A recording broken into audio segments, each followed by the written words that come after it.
Salve, salve, turma! Salve, salve, Oliverito. Bom dia, Oliver. Vamos lá porque os próximos dias aí serão muito competitivos pro Inter, muito competitivos. Já começaram esse domingo, 8h30 da noite. Olha, depois que o Inter apresentou contra o Fluminense, não sei se é jogo para 15 mil torcedores. Apesar de várias promoções aí, ingresso mais barato, enfim, o Inter tá fazendo diversas promoções para encher o Beira-Rio. Domingo, 8h30 da noite, com esse futebol que está sendo apresentado, eu tenho sérias dúvidas se é jogo para mais de 15 mil torcedores. Já contra o Fluminense, cara, para lotar o Beira-Rio foram 33. E a torcida tá desconfiada com esse time, na verdade, né? Desconfiada e decepcionada. Essa que é a verdade. E tem uma coisa. Os bastidores estão fervendo já, pode ter certeza disso. O assento ali, a cadeira do Roger e do Paulo Paixão estão pegando fogo já. Os dois estão na corda bamba, pode ter certeza disso. E não duvidem se a dupla Roger e Paixão não virar o mês de agosto. Aliás, é muito provável que não vire o mês de agosto no Inter. Muito provável. Vamos lá, sequência do Inter. São Paulo, que ontem ganhou o Atlético Paranaense por 2-1, o time do Papito. Até o Papito foi expulso, por sinal. O Atlético Paranaense é um time fraco. Aí, mas tu vê o time do Atlético Paranaense, tem umas coisas interessantes. Perdeu 2-1 no Morumbi, tá vivo, vivaço, né? 2-1 fora de casa, pô, tá vivo. O Viveiros, atacante do Nacional de Medellín, que churiçou nossa vida na Libertadores, está no Atlético Paranaense. O Atlético Paranaense está na segunda divisão, rendas menores, né? E conseguiu contratar o Viveiros. Não estou dizendo que é a solução para o Inter, mas enquanto isso o Inter levou 60 dias para contratar o Alan Rodrigues, que até vai ser apresentado hoje, né? El Salvador de la Pátria. Depois do São Paulo, Inter e Fluminense, a volta, né, na Copa do Brasil no Maracanã, um jogo que tem que fazer uma epopeia para se classificar. Tem que fazer o que não fez até agora, no ano, praticamente, para se classificar, porque não pelo resultado, o resultado é 1-0 leva para os pênaltis, mas pela bola mesmo apresentada, né? Porque vamos combinar que tá desse tamanho a bola do Inter, né? Aí fica aquela coisa.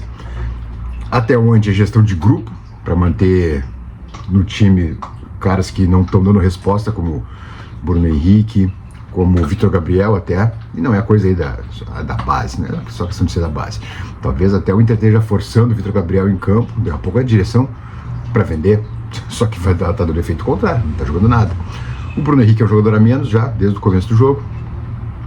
O Inter não consegue cobrir os seus laterais, que estão sempre expostos agora, né? E o Bernabé não é um bom marcador, a gente já sabe disso, né?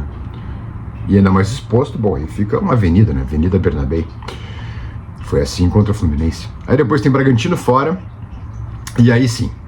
Aí se preparem para fortes emoções. Tem 3 jogos seguidos contra o Flamengo. O Flamengo que perdeu ontem, por sinal, né? Tropeçou na sua autossuficiência. Perdeu por 1-0 para o Atlético Mineiro pela Copa do Brasil no Maracanã. E perdeu por autossuficiência, né? Trocando bolas dentro da área, lá de Diniz. E aí o Léo Pereira entregou a bola no pé do Coelho, que fez o gol. São 3 jogos seguidos contra o Flamengo. Dia 13, dia 17 e dia 20. Aqui possivelmente vai ser um grande teste para a dupla Roger e Paixão. Se passar desse teste, bom, aí renova até 2030. Se não passar, bueno, aí creio que uma bela de uma indenização, afinal de contas o Inter renovou com o Roger até o fim de 2026, vai ser o caminho para eles. Porque com a bola que o Inter tem jogado, a gente tem esperança por ter esperança, né? Esperança pela esperança. Porque a tendência, vamos combinar, é não seguir adiante na Libertadores. Estou sendo o mais honesto possível com vocês. Bueno, aí, quem é que vende? Técnico. O Vojvoda, por enquanto, está no mercado. Por enquanto, né? Por enquanto, tem vários clubes aí em crise também, que daqui a pouco podem chamar ele antes da segunda quinzena de agosto. Passando o Flamengo, o Inter tem Cruzeiro, Fortaleza e Palmeiras. E o Grenal. Olha, é para arrebentar. É para arrebentar. São jogos muito difíceis, muito complexos, muito complicados para um time que joga cada vez menos. Mas mudanças estão a caminho e eu te conto logo depois do reloginho e que tu deixe, por gentileza, o like no vídeo também, tá? Deixa o like no vídeo. Vamos lá. Reloginho na tela, Marcelinho, por favor.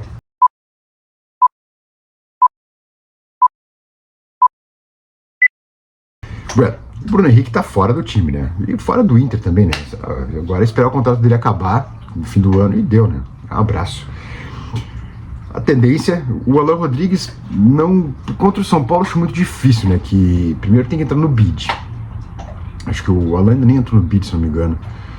Acho que o bid não entrou. Contra o Fluminense não pode jogar, não foi inscrito a tempo, né? Porque afinal de contas o Inter foi uma contratação muito complexa, uma contratação vindo do futebol inglês, né? Então, e não entrou no bid ainda, né? Talvez entre durante o dia e aí poderia já jogar. Mas aí também é tchau, cara, as feras, né? Já nem conhece os jogos, nem conhece a parceria, já vai pro jogo. Mas enfim, o Inter tá precisando do salvador da pátria e talvez seja ele. Mas a tendência é sair o Bruno Henrique, o Maia avança um pouquinho, né? Pra função ali de segundo, e o Luiz Otávio entra no time, ou o Ronaldo, né? Que afinal de contas é a grande aposta do Roger Machado é o Ronaldo, né? Então pode ser um dos dois, mas o Bruno Henrique tá fora do time, fora da equipe, enfim, o Inter pelo menos começa o jogo com 11 jogadores, não com 10, né? O ataque é outro problema, não faz gol em quase ninguém, né? Tem uns atacantes que não marcam gols. Se não é o Carboneiro é uma ilha, né? Se não é o Carboneiro, os demais não fazem gols. O Ricardo Matias segue arquivado, né? Com desconforto muscular, segundo o Inter. Então são questões complexas, né? Talvez o Richard estreie também, de repente Richard contra o São Paulo. Pô, o Luiz Otávio, coitado do Luiz Otávio. Tem mais um concorrente agora, além do Ronaldo, tem o Richard na frente dele, aí dependendo da escolha do Roger. Então, mas mudanças vão ocorrer, pode ter certeza. O Roger já anunciou isso, até porque se não mudar, o Roger já cai antes mesmo de pegar o Flamengo, né? Do jeito que o Inter tá jogando. Mas o fato é esse: o Roger tá na corda bamba, tá pela bola 7, ele e o Paulo Paixão, afinal de contas o Inter também tem dificuldades físicas gigantes, é um time que não consegue correr de forma homogênea por 90 minutos. E agora é questão de mostrar em campo se tem uma evolução ou não tem. Mas insisto, Roger tá pela bola 7. Mais um outro deslize do time em campo, mais uma atuação ridícula como foi contra o Fluminense, e aí vai ao abraço e o Inter vai pagar uma indenização gigante para ele, porque o contrato foi renovado, sei lá o porquê, até o fim de 2026. Mas para a gestão Barcelos não tem problema, já pagou Cacique, pagou Cudê, pagou... Tem mais o Aguirre também, né? Tanto tempo passou. Enfim, não tem problema. Pagou Mano, né? Então, não tem galho porque o Mar também, pagou. Então, pagar indenização para treinador não é problema dessa gestão, porque isso eles são craques. Não tem galho nenhum. Então, mais um que vai receber uma poupu da grana do Inter pela demissão que se avizinha. Afinal de contas, a bolinha do Inter na temporada é muito pequena. O Inter foi salvo até agora pela incompetência do Grêmio no primeiro semestre. A verdade é essa. E até o Inter jogou... A melhor partida do Inter eu acho que foi 2-0 na Arena, né? No primeiro jogo das finais do Gauchão. Depois o Inter não consegue fazer um grande jogo. Vamos lá. A goleada sobre o Cruzeiro. Não estava fácil o jogo. De forma alguma foi fácil. Os três que tocou o Nacional de Medellín aqui no Beira-Rio. Jogo dificílimo também, contou com a sorte da expulsão do Inestrosa. O Inestrosa foi expulso, bem expulso, e aí o jogo deslanchou. Mas enfim, um monte de questões, mas se tu pegar assim, um grande jogo do Inter na temporada, é o Grenal da Arena, e ficamos por aí. Os demais são jogos de superação. Jogos de superação, 1-0 no Parque Central, gol do Matias, jogo de superação, sufoco até o final. Então, é uma questão que tem que ser levada em consideração também, porque é um time que em 2025 jogou, olha, tu não conta 5 grandes jogos do Inter na temporada inteira até agora. Então, meus amiguinhos, minhas amiguinhas, a tendência é, se não houver uma evolução muito grande nos próximos jogos, Roger tá fora do Inter, ele e Paulo Paixão. E aí vem uma comissão técnica nova, assinando até o fim de 26, né, porque é quando acaba o mandato do Barcelos, ou mais até, vai saber, mas enfim, assina até o fim de 2026, mas a tendência é essa. Se não evoluir e rapidamente e não passar nas Copas, o Roger tá fora do Inter. E aí a gente vai com um novo técnico. Talvez seja o Vojvoda se ainda estiver desempregado nesses próximos dias. Tá bem, turminha? Vamos logo mais. Depois tem Alan Rodrigues aí. Beijos. Tchau, tchau.